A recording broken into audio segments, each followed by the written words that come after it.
Привет всем! Вы на канале Shelter 923. Я что только сегодня делал, это сидел всю ночь. Эти 2 часа 20 минут «Оставь мир позади» я смотрел, наверное, 4 часа с половиной. В принципе, я не удивлюсь, если так оно и было. Я вроде проверил звук, все должно быть четко. Я выписал себе огромный список таких идей, которые невозможно молчать. Они как бы идут за кадром основного сюжета. Да, можно сказать, что, ну, тем, кто фильм смотрел, что, ну, тут и так все понятно. Типа, ну, началась какая-то там третья мировая и так далее. Или какая там уже четвертая, палки и камни пошли. Э, Можно было сказать. Но это только вот первичное, то, что показывает фильм. А на самом деле там идет куда дальше. И именно заключается труд убежища 923 именно в том, чтобы видеть то, что показывается за сюжетом. Тут множество моментов, которым тайминг не нужен. Это просто по фильму были такие упоминания, допустим. Но те моменты со временем, которые я видел, я обязательно скажу. Вдруг вы хотите сами увидеть все эти вещи.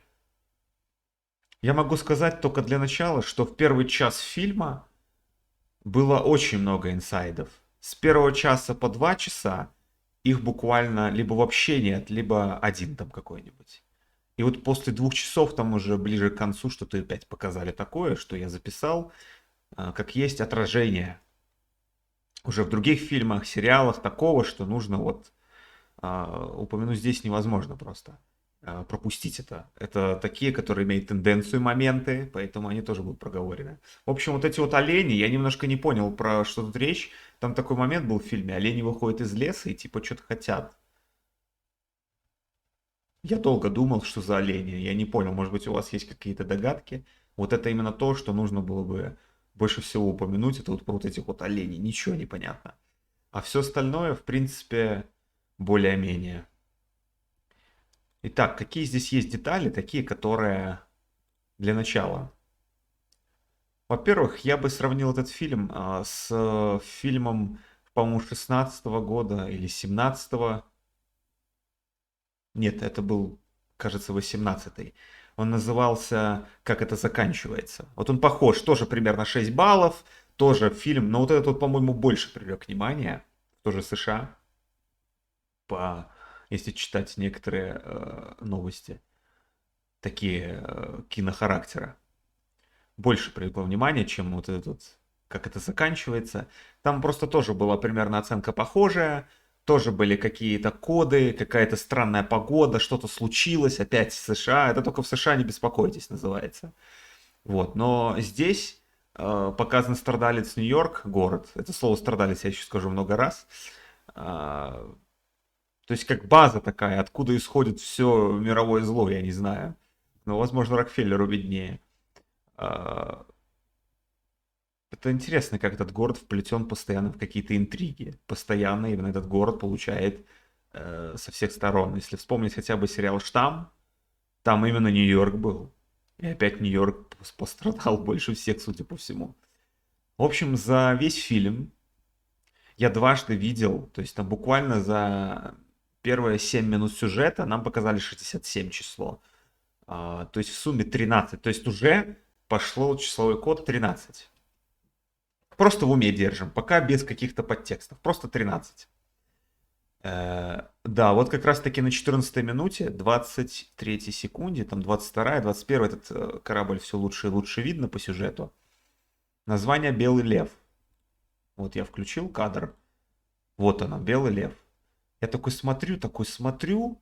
Я буду расписывать просто все. Я смотрю такой, пытаюсь понять, что за белый лев. Вот я вот такой, белый лев, типа я сразу вспоминаю, что есть дьявол, который ходит как рыкающий лев, кого поглотить. И я такой, что-то тут в этом есть. В общем, я бы сказал такое, что вот этот момент со львом, с этим кораблем, лев, он затмил весь фильм, можно сказать, этот момент. То есть он нарисовал всю картину фильма и даже больше. Именно вот этот момент с кораблем больше всего, мне так э, кажется.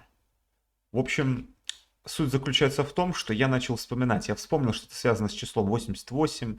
Я стал вспоминать, что такое врата льва. Оно просто вот на ходу воспоминания. Все-таки отпуск сказался от канала на таких тонкостях. Я сразу вспомнил, что за 88, вот эти вот числа, они стали вот друг за другом открываться, я стал вспоминать, стал гуглить. В общем, 44 прожектора на месте мемориала 11.9, понимаете, да? В сумме 88. Получается, как... Я сначала базу такую скажу, а потом, может быть, какие-то дополнения. Получается, как то место, это точка отправления Земля 11. То есть там в том месте было 11, как эти башенки. Точка направления, куда все идет, это Сириус. Походу, теперь мы точно знаем, откуда пришел, это моя теория Ягвея, рогатый божок. Мое видео как дополнение про этот ритуал. Было у меня видео, я там подключал Таро энергию. Это надо было видеть. Там, в общем, можно сказать, та же база выдана про этот мемориальный комплекс, про все эти события, там все это есть. Это интереснейшее видео. Для меня это было очень интересно и необычно читать все это. В общем, вот такое вот начало. То есть, откуда идет, можно сказать, ну, как пример, точка такая. Точка на карте яркого 88. Вот так вот. И еще к тому же 8 световых лет от нас этот самый Сириус находится. То есть, как три восьмерки. Три восьмерки Сириус. В египетской астрологии есть красивое название «Львиные врата» или «Ворота». Портал львиных врат, вот как раз таки белый лев, и об этом всем такой, типа, да, пошла волна. Когда Солнце в созвездии Льва выравнивается со звездой Сириус и поясом Ориона, чтобы генерировать высокочастотную энергию. Нормально. Мистика заключается в том, что три звезды пояса Ориона идеально совпадают с тремя пирамидами Гиза в Египте. 88 имеет гематрию слова purple, насколько я помню, то есть пурпурный. Цвет прожекторов на этом самом мемориале. Не буду говорить эти числа, очень Google не любит эти числа. И пурпурный цвет аристократии, тоже это число относится к тому же. То есть я начал эти идеи накидывать, и когда на ажиотаже, вспоминая это все на ходу, видя какие-то моменты в интернете, начинаешь записывать, можно что-то легко пропустить. Вот. Плюс как раз таки можно упомянуть, что сатана, как рыкающий лев, ищет кого поглотить. Тоже сюда же про льва.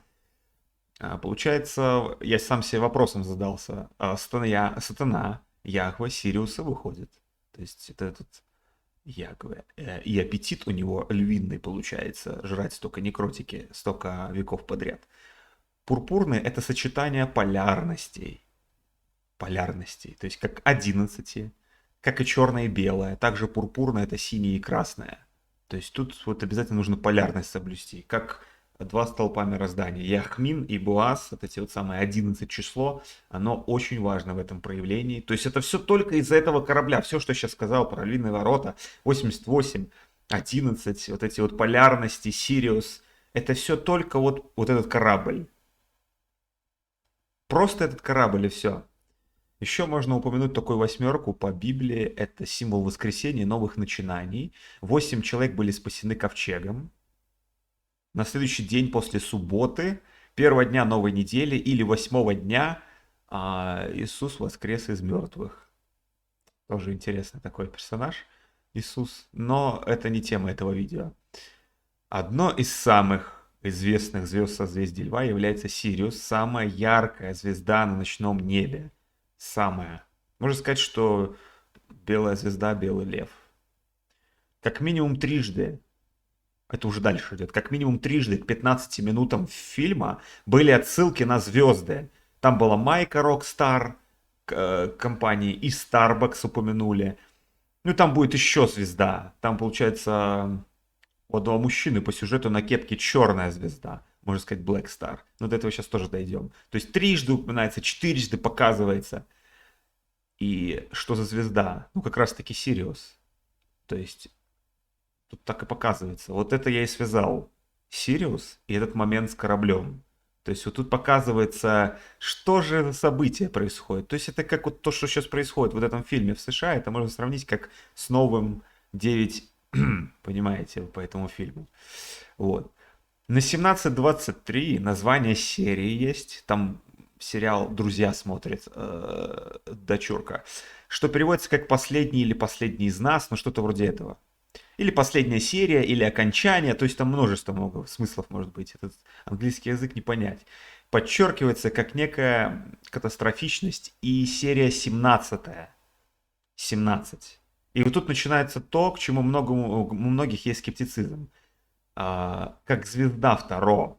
Звезда Второ имеет число 17. Я думаю, после этого теперь, кто меня смотрит, будут еще и на Таро с символику обращать внимание. То есть это номер 17 звезда, как раз таки звезда Сириус, 17, можно сказать.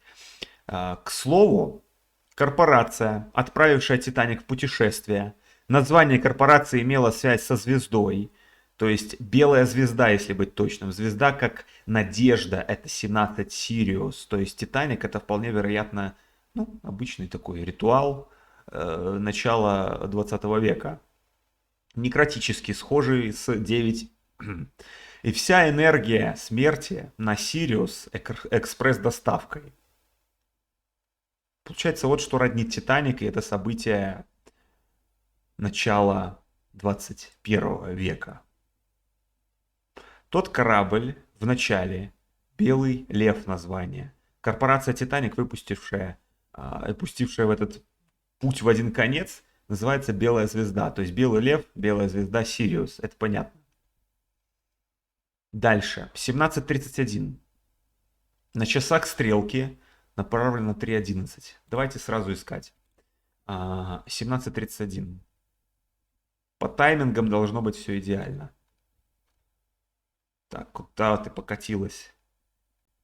Во, как раз таки на часы попали. Ну-ка назад. Вот, здесь на часах стрелка 11, стрелка 3:11.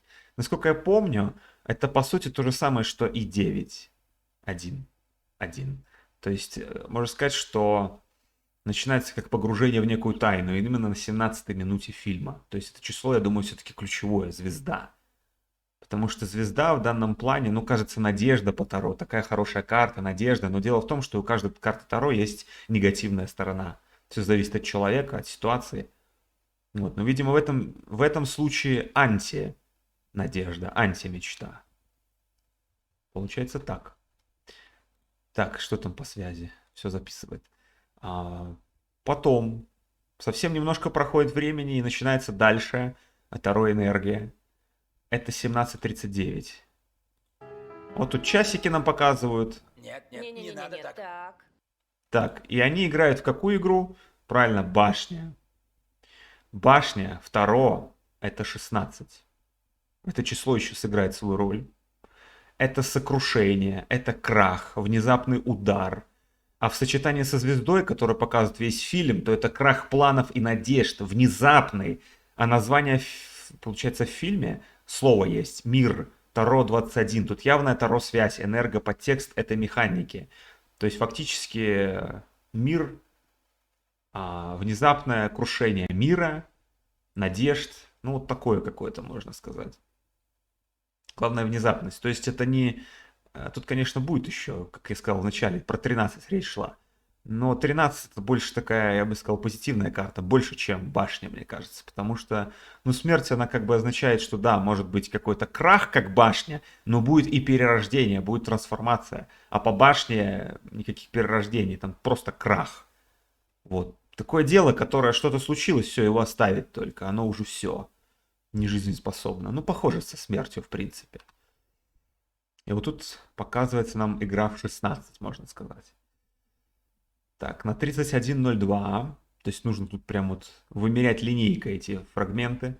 Сейчас опять верну, оно почему-то по таймингам бегает. 31 что? 02. Ну вот, кстати. Вот. Они тут хотят остаться, насколько я помню. Да, и вот в этом кадре падает... Так, оно записало? Да, оно записало. В этом кадре падает эта башня сама по себе. То есть как раз таки чистейшая символика Таро 16 башня. Чистейшая. Очень символичная. И не последнюю роль играет снова страдалец Нью-Йорк. Так, следующий тайминг. 33 минуты 46 секунд. Главные герои по фильму находятся в спальне, где на стене волны воды. Так, стоп. 33:46. Это совсем рядом здесь. Так, почти. Так. 33-46. Где-то здесь. Вот они здесь, получается, валяются после каких-то конфликтов. Ну да, вот этот значок он паузы, он немножко мешает, но в принципе видно, что там волны. Так, и что там получается? Где на стене волны воды, а вода это эмоции. Если посмотреть на их психотипы, как они сейчас себя ведут, они сейчас очень похожи на короля чаш и королеву мечей, опять Таро. И опять как раз таки в Таро частенько вода используется как главный, один из главных символов на картах Таро. Там как раз есть вода, подбывает им ножки этим королям-королевам. Она жесткая, как королева мечей, такая сомнительная, скептическая, жесткая. Они не останутся здесь. А он мягкий, эмоциональный, как король чаш. Ну, что-то такое.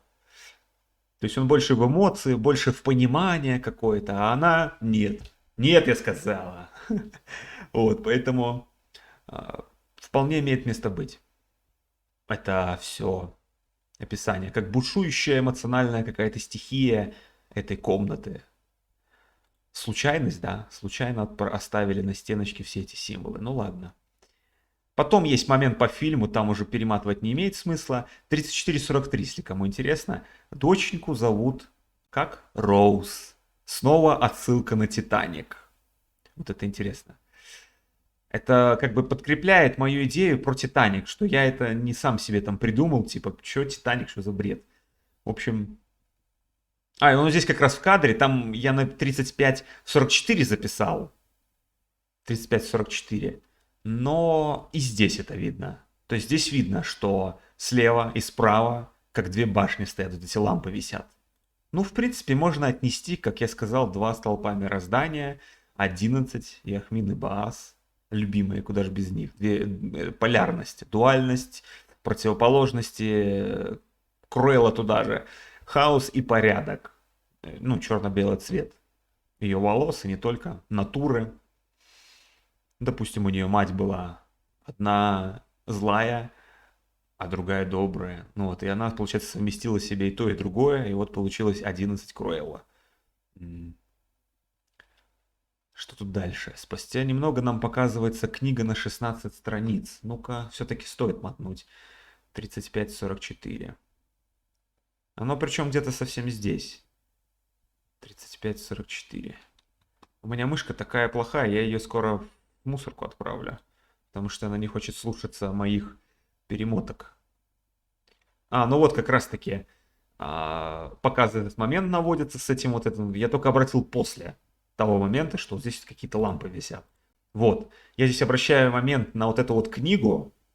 Что говорится про эту книгу?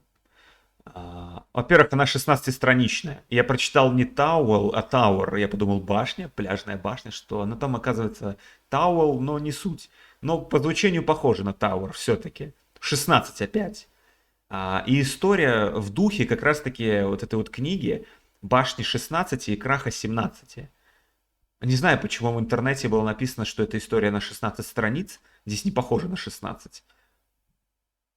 Ну ладно. И краха 17 звезды. Короткая история тут заключается в том, что Кэрри убегает со своей свадьбы, прежде чем сказать «да». Она отказывается выходить замуж за какого-то Эндрю, но не знает, что будет делать, пытаясь исправить катастрофу, в которую превратилась ее жизнь. Это похоже на башню. Она бежит на изумрудный остров, Северная Каролина, где ее вызывают более счастливые воспоминания. И она надеется, что сможет вернуть то, что потеряла. Вот это уже похоже на 17. То есть тут в таком мягком контексте 17. То есть все-таки это не совсем сочетание, когда карты две можно поставить и сочетать их. Они как будто по отдельности идут. Но в любом случае момент такой есть, и я не знаю, что про него думать, про эту книгу. Следующий момент на 39-42. Одна из персонажей имеет татуировку 69. То есть тоже как своеобразная полярность, как 11, как черное и белое, как синее и красное. Ну-ка, 39-42. Получается 39-42. Ага. Ну вот. Очень хорошо видно. Вот. Я сначала думал, что они вообще не люди. Вот эти, что пришли в дом, они как какие-то типа персонажи, типа следят. Я думал, что они вообще уже все умерли. То есть такой сюжет. Вся семья уже умерла. Но оказывается, там намного все проще. Это я стал уже додумывать свое. Ну На 40-й минуте, 45-й секунде, я не буду показывать видео вставки, потому что YouTube их заблочит, поэтому смотрим просто скриншоты. Речь о том, на 40-й минуте, 45-й секунде, что доченьке по имени Роуз исполнилось 13. То есть опять 13. А 13 это смерть второй энергии. То есть как раз таки трансформация происходит. Важнейшая. По истории Титаника Роуз 17, к слову. Опять 17. Так, ну тут в принципе осталось не так и много, но это все-таки достойно внимания. А на 45-й минуте 0,5 секунде. Тут такой момент, который сейчас придется разбираться. Так. Ну вот. Он, получается, едет на машине. И написано, что свежие яйца с фермы. Я такой, это отсылочка на Пасху, апрель 24, правильно? Песах. Тут и пригодилось. Я сразу думать стал про некий третий храм, то есть у меня такие вот мысли сразу возникают. Это третий храм Соломона, почему, что, как, и праздник Песах. Где-то здесь информация есть. Древние пророчества. Давайте-ка откроем. Вот тут такое вот описание. Древние пророчества про третий храм, почему начался конфликт весь этот. Не буду говорить кого, YouTube тоже это очень сильно любит. В общем, суть в том, что тут написано, что интересная статья. Я на нее ставлю ссылку. Считается, что каждые 1-2 тысячи лет происходит перезагрузка матрицы, то есть некая идея, которая в следующие несколько тысячелетий будет доминирующей. Вот.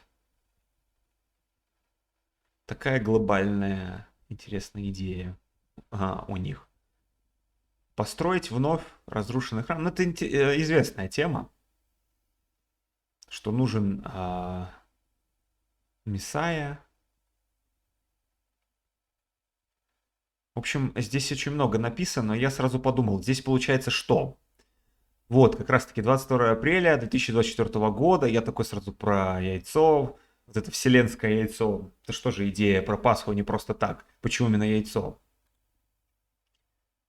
Как будто из него вылупилась вся вселенная. Ага. Необходимо провести специальный обряд, принеся в жертву красную корову, призвать Машаха. Этой корове должно быть не меньше 3 лет. Ага, такие коровы были найдены, их 5.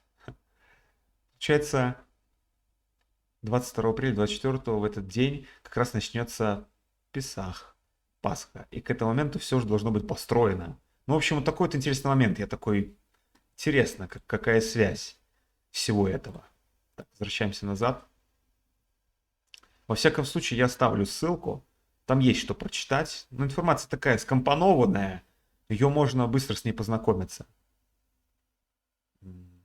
И получается, дальше по сюжету у него выпадают такие числа на радио. Он ищет себе свою волну, чтобы прослушать. 16-19. Так, это значит где-то здесь. 16-19. Так, назад.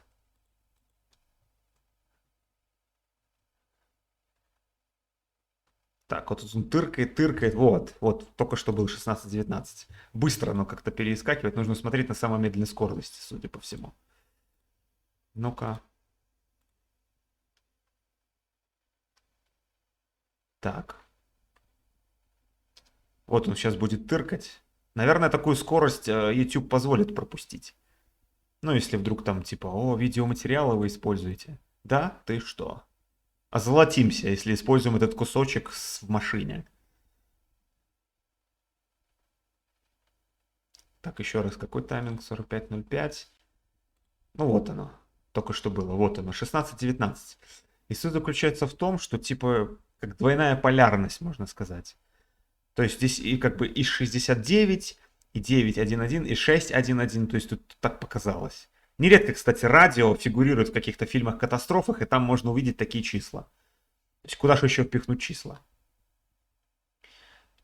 И как бы одновременно обратить внимание особое нужно на этот момент. То есть это как бы типа обратите внимание, это важно, это серьезно, это нужно. Он же опять отсылает на события нью-йоркское. То есть тут много чего. Естественно, что на 48 минуте, 8 секунде Даже есть конь апокалипсиса. Я его так и назвал. Конь апокалипсиса. Чего? А вот он. Так, назад. Правильно? Нет, еще чуть-чуть назад. Ну-ка, а вот, кстати, конь в кадре попадается.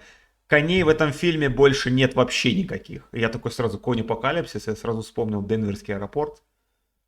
Может быть, именно по этой причине там взлетных полос больше, чем людей на планете Земля.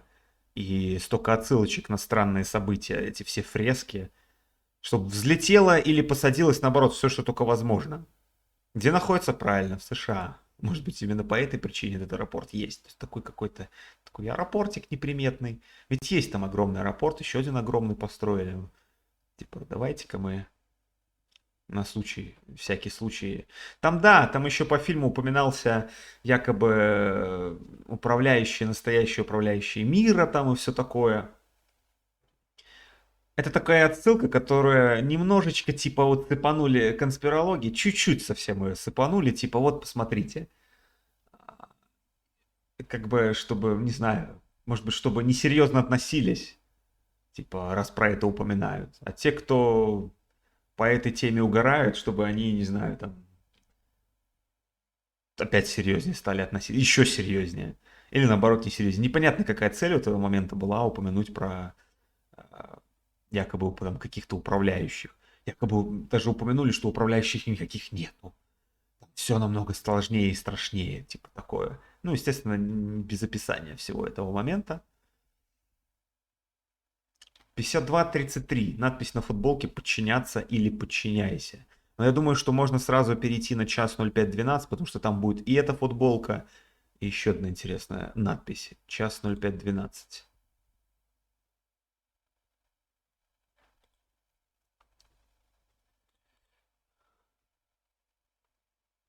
Так, а вот она. Здесь, получается, появляется сынишка в кадре и дочурка. Можно сказать, тоже как полярность. Мужчина, женщина, ну, мальчик, девочка, неважно. Тоже какая-то полярность, какой-то вот баланс, типа там черное и белое. Вот. И здесь такая интересная надпись, получается, как «Подчиняйся НАСА». Оби, НАСА, подчиняйся НАСА. С чем эта фраза связана? Как она относится к этому фильму? Что они... Что? Что они что-то говорят, но в принципе так и происходит. Весь мир подчиняется. Земля круглая. Не знаю, там инопланетян не существует. МКС существует. Ну, все такое. Подчиняемся, хорошо. Так, потом интересный был момент с Теслами, которые врезались друг в друга. Ну, якобы взломали их систему, там какие-то хацкеры, мамкины. И все Теслы посходили с ума и разгоняются, друг друга врезаются там по сюжету. Я вообще не понял, в чем прикол. Ну да, ну, мне казалось, что там что-то большее есть. Но кроме того, что взломали, типа, взломали, окей, мне больше это показалось как реклама такая забавная. Но, по-моему, это больше антиреклама. Типа, что так легко взломать, типа, эту Теслу, что они такие безмозглые, едут, врезаются. Но, во всяком случае, момент интересный. Там только одно я заметил такое, что по нашей части. Ну, как бы альтернативный еще источник энергии, можно сказать, как бы приплести сюда. То есть это и есть составные все запчасти этой новой эры. Некой новой эры, солнечное затмение, бамбух, трам-та-там, я не знаю, что-то происходит, какие-то космические друзья заявляются, появляются новые источники энергии. Вот это новая эра. И не только этом заключается. Якобы все люди дружат сразу же, такие мирные, здороваются. Можно посмотреть Мадонны выступления, то же самое. В принципе, этот фильм как Мадонны выступление на Евровидении, по-моему. Ну, она просто там как раз-таки показаны вот эти вот конфликтик один, который только что, да, статья. Тоже нельзя упоминать на всякий случай. И в комментариях писать об этом напрямую тоже нельзя, потому что YouTube будет сразу же автоматически удалять. Такие вещи это страшное табу. Поэтому, в общем, в любом случае там, можно сказать, что 9:11 код на 1 час 14:51.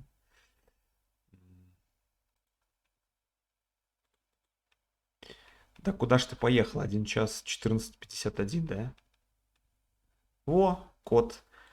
Тут написано, что экономия топлива 116. То есть можно сказать, что как 9.11, как 6.11, как хочешь ворочай эти числа, смысл ни грамма не меняется.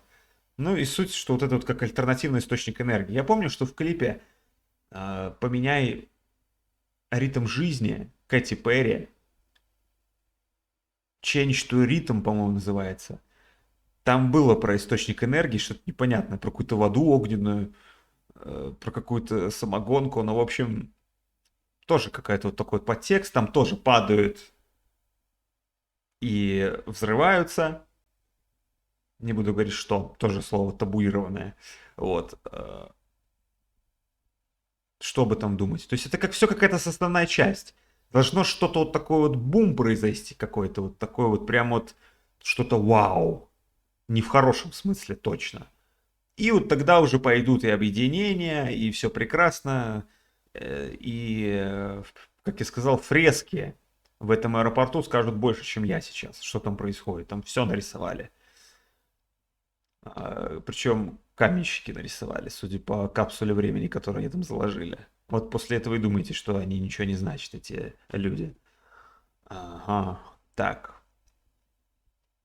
И тут сразу же такой момент, который я такой, что происходит? То есть прям картинка складывается точно, как все обзоры фильмов, которые только можно представить. Вот все именно так, как надо, все по сценарию, все по сюжету. Это те, кто до сих пор сомневается. 1 час 41 минута, 18 секунда. Так, 1 час 41 минута, 18 секунда. Во. Я такой смотрю, что, затмение, что ли? Ну, типа, как Земля закрывает Солнце, и получается солнечная коронка. Сразу тут отсылочку можно подумать и про какую еще там коронку. Но здесь стоит флаг. Не понимаю, что студия Стэнли Кубрика делает за планетами Землей, за границами. Непонятно, ну ладно. В общем, вот так вот. То есть, что показывается? Как раз таки крах, глобальный крах в этом фильме. Ну, как не это, как не смешно, как, можно сказать, байка такая в Америке, что, типа, там, крах США, что вот скоро конец, там, доллару конец. Они как троллят, этот фильм троллят, типа, угу. Но, в принципе, почему бы и нет, но, с другой стороны, вот так вот показывается. То есть, как раз-таки новая эра, затмение и флаг. Чей? Правильно. Ну, я не знаю, что об этом думать. Ну, в общем, в любом случае затмение корона нарисовалась. Все как надо, все на местах. Я слышал, что связан фильм Донни Дарка с этим фильмом. Так, ну, как-то косвенно. Там упоминается, по крайней мере, про него. Что-то там есть такое. Как будто бы какая-то сильная отсылка. Помнится, что фильм вышел в феврале первого года. Помним, что в сентябре произошло. А в феврале уже было показано, что к этому Донни прилетел двигатель, по-моему, от самолета. Понимаем, на что отсылочка, что произойдет через несколько месяцев. Вот. И там Дональд Трамп играет не последнюю роль. То есть там этот фильм необычный. Там и сущности какие-то показаны. То есть фильм необыкновенный, его нужно пересматривать. Что я и хочу сделать. Чисто для себя, потому что обзор на этот фильм уже был на канале. Вот только не помню, он в платной подписке или бесплатной. Ну, в общем, как-то вот так вот.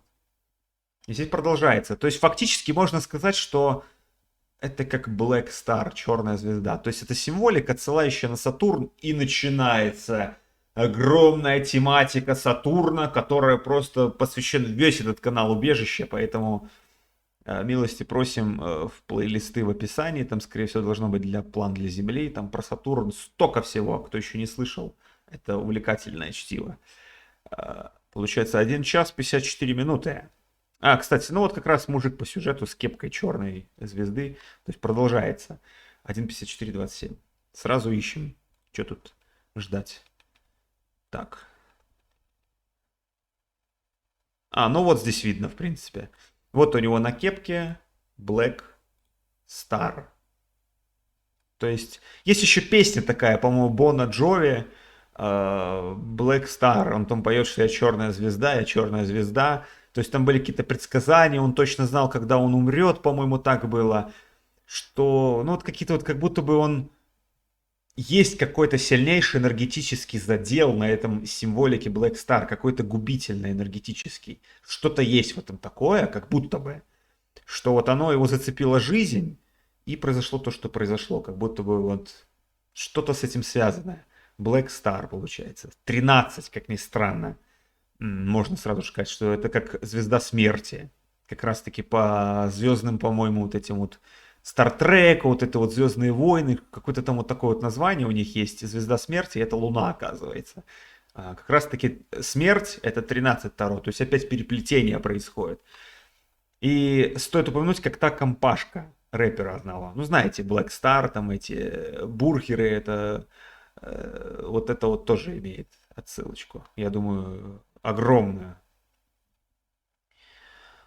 А потом уже ближе к концу фильма, за весь фильм ни разу об этом не говорят, произносят на 1 часу 56 минуте 30 секунде, кто хочет находить, находите, сынишке 16 лет, то есть дочурке 13, Роуз Титаник, понимаете, да, здесь 16, башня, Нью-Йорк, там, и все вот эти вот отсылки, и вот ему оказывается 16. И именно из всех вот этих выживающих в этом доме, вот это вот темнокожей семейки, вот этих вот людей, которые приехали отдыхать, больше всего досталось от этого писка некого, как вот хаос навести. От этого писка досталось больше всего сынишке. Только у него стали выпадать зубы там, и все хуже и хуже ему становилось. То есть 16 на нем разыгралось так нехило, можно сказать. Получается так. Интересно, что 13 не означает буквальную смерть, но здесь Black Star 13, как звезда, несущая изменения, Сатурн, в принципе, все сходится. Почему Сатурн звезда Black Star? Потому что он раньше светился как Солнце.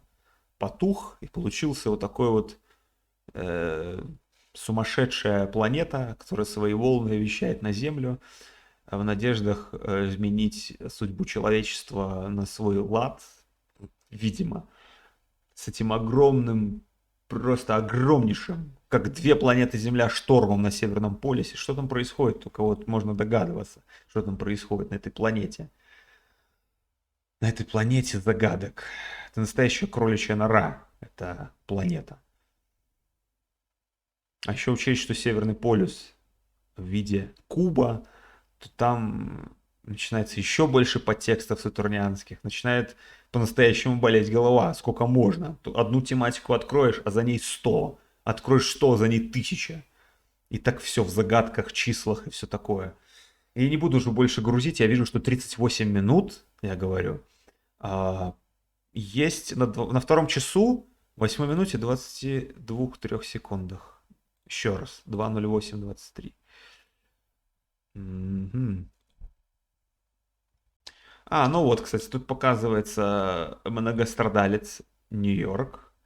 И что там произошло? Правильно.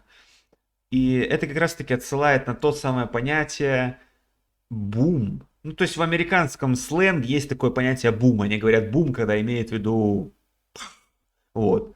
Что-то произошло такое прям. Вот. Этот бум 239 имеет место быть здесь. Там они говорят, еще сезон закончился, такие слова. То есть летний сезон, скорее всего. Это уже осень, правильно? Я не удивлюсь, если это сентябрь. В принципе, сходится в этом плане. Вот, и получается вот так вот у нас заканчивается. Там причем и не один. Но сразу стоит упомянуть сериал «Штамм», потому что в сериале «Штамм» такой же бум. Прямо возле богини кого? Смерти Геката. Происходит бум, статуя свободы. Статуя не свободы. И что там произошло? Правильно, тоже солнечное затмение. Все, кто не смотрел сериал «Штамм», проходите, смотрите. Это огромный смысл заложен там. Это пришлось мне посмотреть 4 сезона. В общей сложности я смотрел, по-моему, даже не 1 месяц. Это все складывал воедино, и получилась вот такая вот огромная картинка, о которой никто не говорит. Этот сериал кому он нужен? Типа, что он там был уже давно старье? В общем, что вы думаете обо всем этом фильме? После того, как я закончил делать этот фильм, я еще не мог заснуть, наверное, минут 50. Уже было 5 утра, а у меня просто вот под таким впечатлением от всех этих оккультных кодов. Вот как в старые добрые времена, вот куча кодов, куча смыслов. Это то, что мы очень сильно любим. Несомненно. Разбирать, искать. В общем, пишите, что думаете. Только без вот этой вот запрещенки. Не удивляйтесь, что у вас пропадают комментарии, потому что YouTube их сам удаляет автоматически. И оно даже не попадает там в папку спам, типа вы что-то писали не то. Оно просто их удаляет. Без предупреждения вообще кого-либо. Поэтому, если вы здесь первый раз, не забывайте подписываться на канал, ставить лайки. Еще очень много обзоров. Вот постепенно готовится обзор на сериал «Маяк-23». Название уже интересное. Посмотрено 5 серий, по-моему, там 8 на данный момент, 5 серий, но отсмотрено, все записано, все будет вот как вот это вот сейчас видео, так же я и буду делать. Точно такой же формат. Поэтому оставайтесь здесь со мной. Фух. И всем до встречи.